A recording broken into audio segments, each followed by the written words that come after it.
Hello. Hi. We decided to talk about Ukrainian book history and about Ukrainian history in general and about Ukrainian books in general. So we don't really know what happened to this last printing house he founded in Lviv. But one of the ideas is that expertise, people, and perhaps even actual printing equipment were later transferred to Kiev, to the cave monastery of Kiev. Obviously, it wasn't all in the caves. Caves are still there, but there are buildings above the caves. And in one of those buildings, this famous printing house was founded only a bit after Fedorov's printing adventures in Ukraine ended, and it still stands there. I've been there. It's a very impressive place. It's a printing museum. I'll talk about it a bit later. And since the very early 17th century and for over 100 years, it was the heart of Ukrainian printing. Among the many books that were printed there, I'd like to, and you can go and see a whole load of books on Wikipedia, and you can go from there and find full scans on website of Ukrainian and Russian libraries. There's still joint website where both countries upload their digitized books. I don't know if it's going to function from here on, but here is the Kiev cave Patericon I talked about. And this is a 17th century book, and you can immediately see what the books published by the printing house of this monastery were known for their complexity and their intricacy, and sometimes their unusual format. So this is a book with a fold-out map. You can see that there are lots of small details, small writing, and again, for 17th century Russia and Ukraine, maps are very unusual, especially those that look like actual places. And you can compare it; it's a pretty decent map.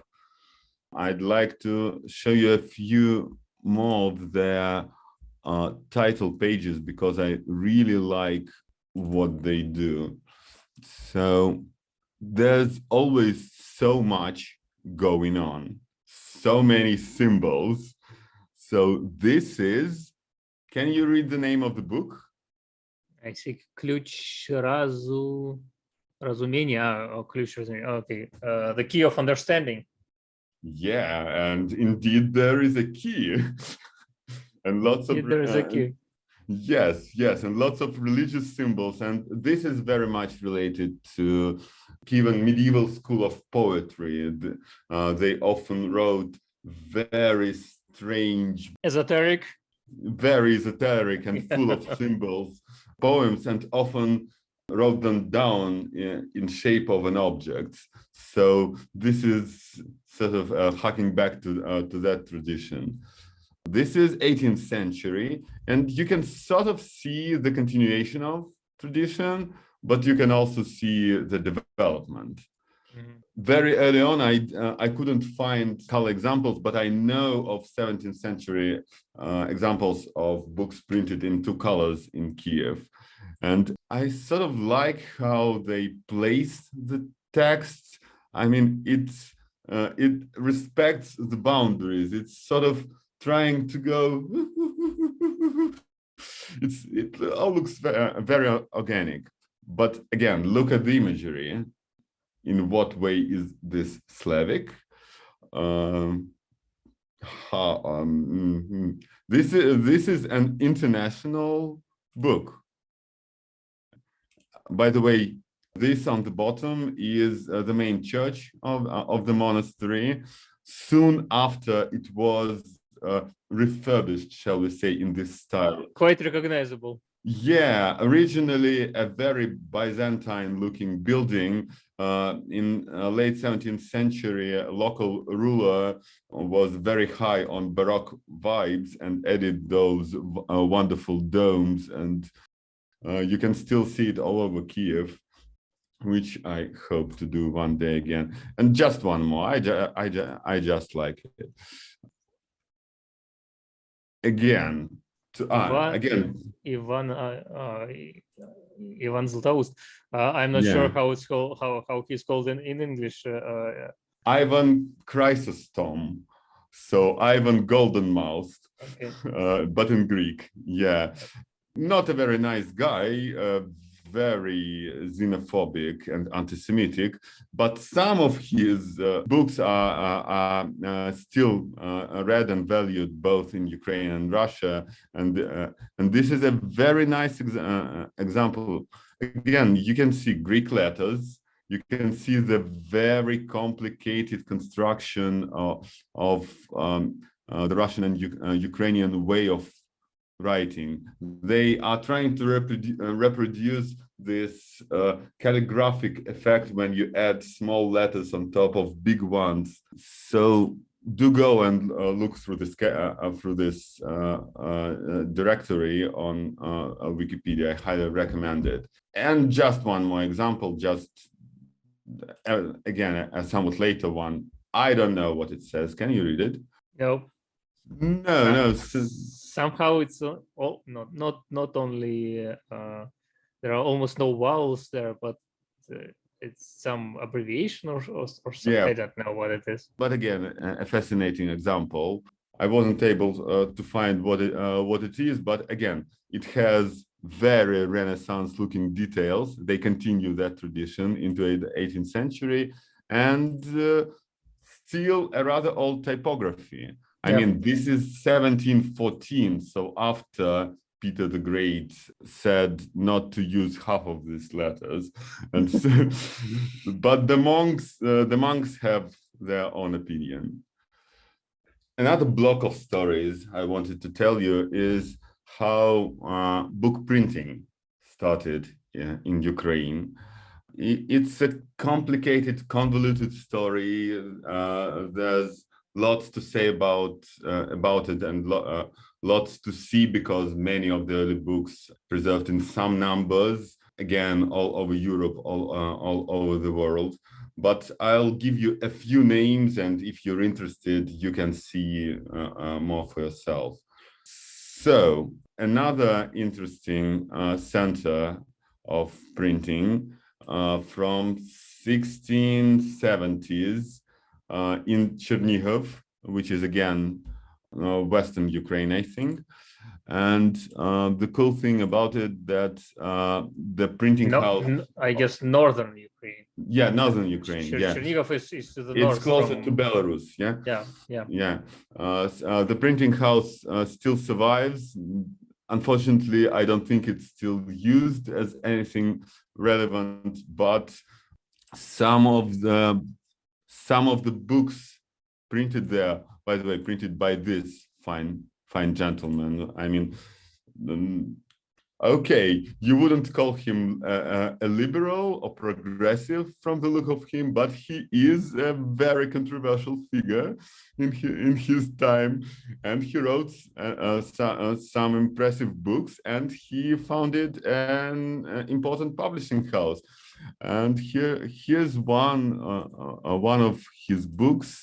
It's called The Spiritual Sword. It's called. Духовный меч.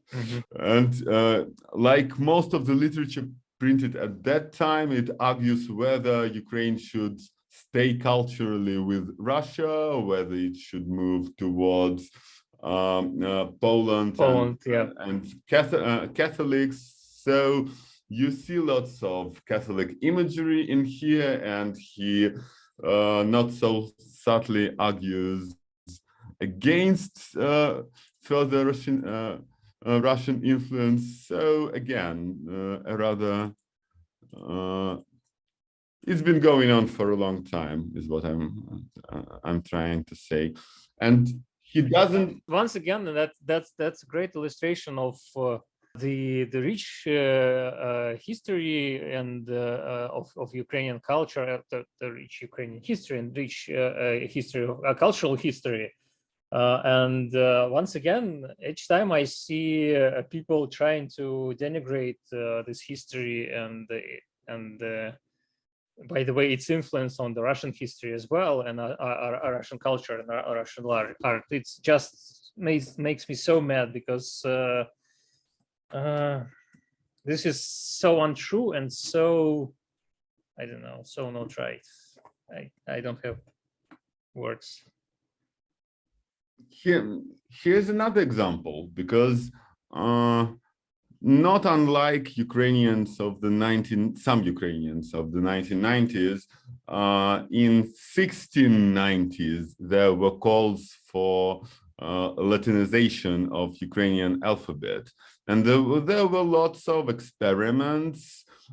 Some books were printed in Polish and in Ukrainian at the same time using Latin alphabet. And this is an example of that. I think this is old Ukrainian. I may be wrong, but I think it is. But it is in Latin letters, and it's called Lutnia Apollinowa. Yeah, it is Ukrainian. It's not Polish. So it means the lute of Apollo.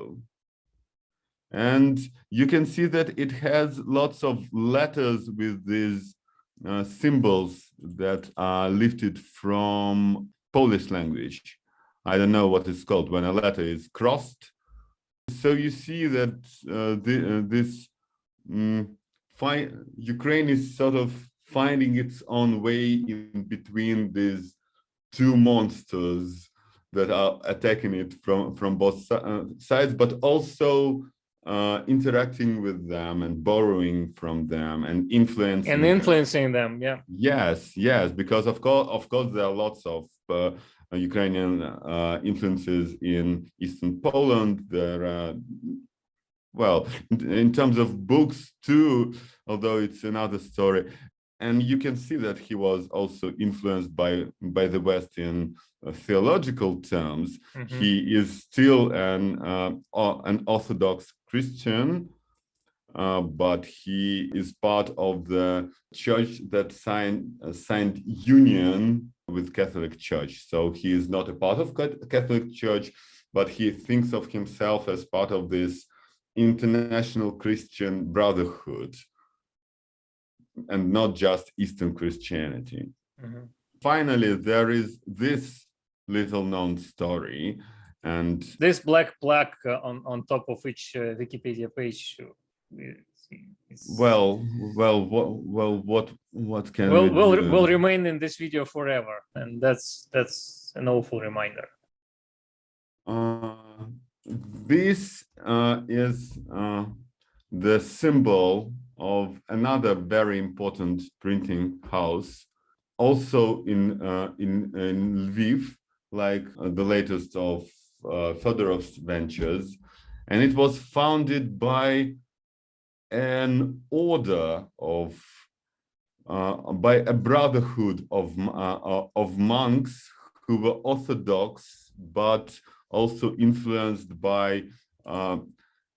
You see, Orthodox churches don't usually have brotherhoods. That's Western ideas. And this particular brotherhood was influenced by Jesuit ideas, by not just praying, but also proselytizing, by printing books, by writing.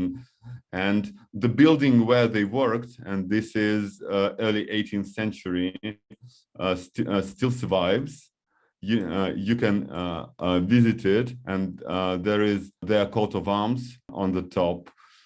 Lots of books survive from the early years, and in some form or another, they continued to exist. And there is a printing house which is called Lviv Dormition Brotherhood, but obviously in Ukrainian, which survives to this day. And there is a small museum there, and lots of wonderful books were printed there. I just wanted to show this example because it's also a very historical one.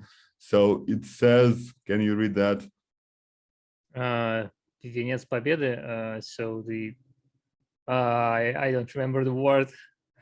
So the crown of victory. The crown of victory. Yeah. And the victory they mean is the victory in Poltava battle. So this is 1709. I think it is the first great victory of Peter the Great of Russian Navy. Yeah, built by Peter the Great and fought in Poltava in Ukraine against the Swedish forces of Charles XII, I think he was. I don't remember the number, sorry. Yeah, one of those, a big number. By the way, I recently found a monarch whose number is 57, but that's just because the family named all their boys the same, and the numbers just indicated which John or Christian it was in this particular century. But anyway, so this crown of victory was printed by this Lviv printing house and given to Peter the Great and other important people. Like, is it printed in 3 colors or is it colorized? Yes, yes. In 4, I think even in 4. In 4. That's quite amazing. And one of those important people had the same surname as a former owner of this particular book. If you see there's a surname on the top of it, no, it's a small Menshikov. Okay. Menshikov. Yeah. So Peter the Great's best friend and right hand. And this book had one purpose in mind. Please give us money to rebuild Ukrainian cities after this devastating but victorious, glorious war. And this and it had some effect because the Church of the Brotherhood did receive a considerable sum of money from Menshikov and Peter the Great. So again, books, wars, they are never too far from each other. And to finish off this block, I'd like to show you this printing press. Yeah, the one you mentioned. Yes, this is the oldest printing press in Ukraine, preserved in the Museum of Lviv Brotherhood Typography. I've been to Lviv only passing through the city, and me too. I always wanted to spend more time there, and I really hope I will have a chance, but we'll see how it goes. I'm not sure. It is different to the examples that I've seen of the era. I'm not sure I quite understand how it works. What is this horizontal part here, for example? How do you press? How do you press? Is it a working example? Probably not. Yeah. But it is an impressive artifact from early 18th century, and we should probably ask printers about that. Yeah. I know a few people. You too. We should ask them. Yeah, definitely. So Susan Barrows on Facebook writes, so important to promote this culture. This is, after all, what is at stake: books, film, food, stories. Yes, that's true. This is all important, and we hope you'll help us to spread this message and talk more and more about it. Thank you all for staying with us. See you next time on our YouTube channel and Facebook page, and we will definitely talk more about the Ukrainian culture and Ukrainian books in the future. Thank you.